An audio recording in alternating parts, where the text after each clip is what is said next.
muzey beş almada kurulu yevelki örnek dizi muzeyde yevelki pateri dizeli dova yazıcı kurutmuş yevel rubasını Gagavuz muzeyci. Yevel zenginliği bin doğru muzeyinde buyur misafir beş alma. Yine çalışkanmış pek adam yaşamakta beş almalı Dimitri Karaçoban. Beş almalı Dimitri Karaçoban.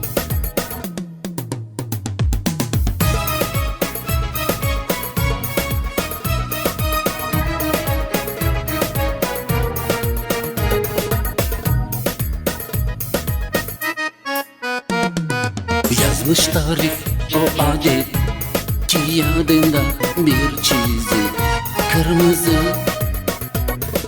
Ani varmış o Gagavuz oğlunda bir derin izi. Bu adamda işi yıllar yıllarca muzeyi toplamış. 66. yıllar o muzeyi de başlatmış.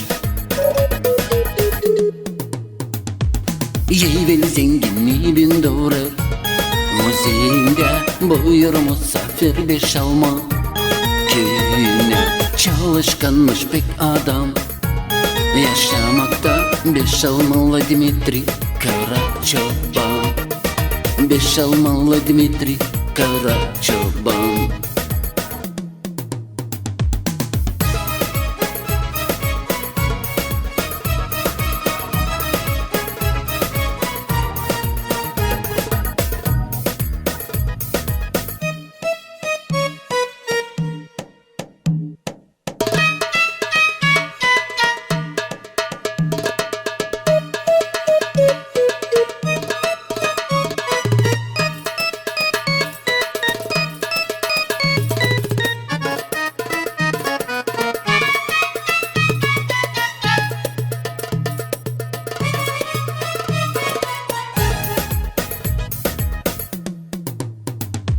Yevel zenginliği bin doğru muzeyinde buyur misafir beş alma.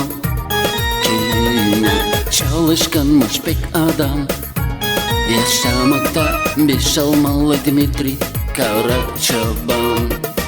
Beş almalı Dimitri Karaçoban.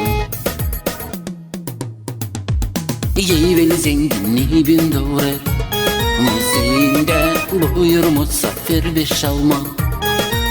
Yine çalışkanmış pek adam yaşamakta beş almalı Dimitri Karaçoban. Beş almalı Dimitri Karaçoban.